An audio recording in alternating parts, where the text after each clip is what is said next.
আসুন রামায়ণের কিছু অধ্যায়, রামায়ণের কিছু পাঠ আজকে শুনি। অযোধ্যায় রাজা দশরথ, তার ছিলেন 4টি পুত্র, প্রভু শ্রীরাম, লক্ষ্মণ, ভরত এবং শত্রুঘ্ন। প্রভু শ্রীরাম ছিলেন বড়, মাতা কৌশল্যার পুত্র হচ্ছেন প্রভু শ্রীরাম। প্রভু শ্রীরামের সাথে বিবাহ হয়েছিল, গাঁটছড়া বেঁধেছিল জনক নন্দিনী মাতা সীতা। মাতা সীতার সাথে প্রভু শ্রীরামের বিবাহ হয়েছিল। এক স্বয়ম্বরে প্রভু শ্রীরাম ধনুষ্বাণ ভেঙেছিলেন, যেটা কোনোই রাজপুত্র পারেনি। সেই স্বয়ংবরে প্রভু শ্রীরামের সাথে মাতা সীতার বিবাহ হয়। প্রভু শ্রীরাম এবং মাতা সীতা অযোধ্যায় রাজমহলে খুব ভালোভাবে বসবাস করতেন। এমন একটি দিন আসলো যে রাজ্যের রাজা অভিষেক করতে হবে, তার জন্য প্রভু শ্রীরামই নির্বাচিত হয়েছিল। কিন্তু তখন ভরতের মাতা কইকেয়ী রাজা দশরথের কাছে প্রস্তাব রাখেন যে তার ছেলে ভরতকে যেন রাজা বানানো হয়, আর প্রভু শ্রীরাম এবং মাতা সীতাকে যেন বনবাসে পাঠানো হয় 14 বছরের জন্য। রাজা দশরথ এই কথাটা মেনেও নিয়েছিলেন। প্রভু শ্রীরাম, মাতা সীতা এবং তাদের সাথে ভ্রাতা লক্ষ্মণ 14 বছরের জন্য বনবাসে চলে গেছিলেন। এদিকে রাজপ্রাসাদে এই শোকে কিন্তু রাজা দশরথের মৃত্যু হয়। বনবাসী মাতা সীতা, ভ্রাতা লক্ষ্মণ এবং রাজা আমাদের প্রভু শ্রীরাম খুব ভালোভাবে একটা কুটিরে বসবাস করত। হঠাৎ একদিন এক মহিলা এসে প্রভু শ্রীরামকে বললেন, তুমি খুব সুন্দর দেখতে, আমি আপনাকে বিবাহ করতে চাই।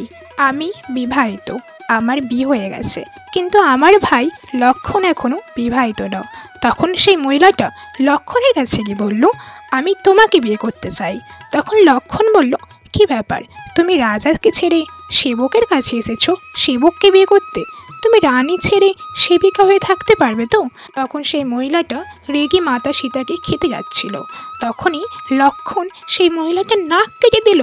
তখন সেই মহিলাটা তার নিজের রূপে আসলো এবং এসে বলল, আমি শূর্পণখা, আমি লঙ্কার রাজা রাবণের বোন।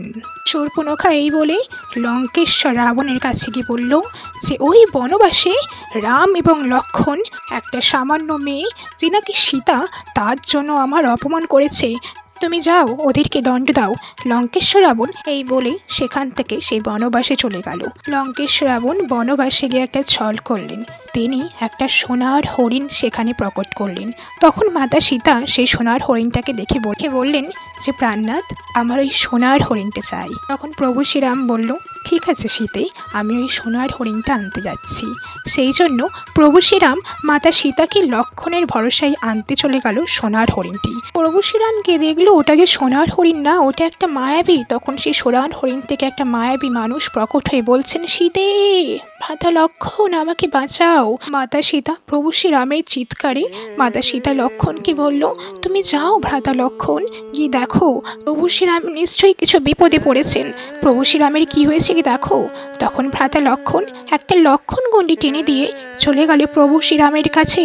আর এই সময় লঙ্কেশপতি রাবণ একটা সাধু ছদ্মবেশ নিয়ে মাতা সীতার কুটিরে আসলেন, বললেন, ভিক্ষাম দেই, ভিক্ষা চাইছিলেন।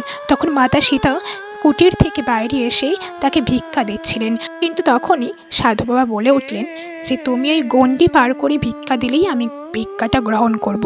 মাতা সীতা ভাবলো এটা সাধুর অপমান আমি হতে দিতে পারি না। তাই মাতা সীতা সেই লক্ষ্মণ গণ্ডি পার করে যেই ওই সাধু বাবাকে ভিক্ষা দিল, সাধু বাবা নিজের রূপে আসলো লঙ্কেশপতি রাবণ দশানন। আর মাতা সীতার হাতটি ধরে তার সীতার পক্ষীরাজ বাহন করে মাতা সীতাকে হরণ করে নিয়ে চলে গেলেন। কিন্তু এখানেই শেষ না, মাতা সীতার হরণের পর কি হলো সেই পালাটি শোনার জন্য চ্যানেলটি সাবস্ক্রাইব করে দাও এবং ভিডিও ভালো লাগলে একটি লাইক করে দাও। প্রভু শ্রীরামের জন্য একবার লেখো জয় শ্রীরাম। ধন্যবাদ।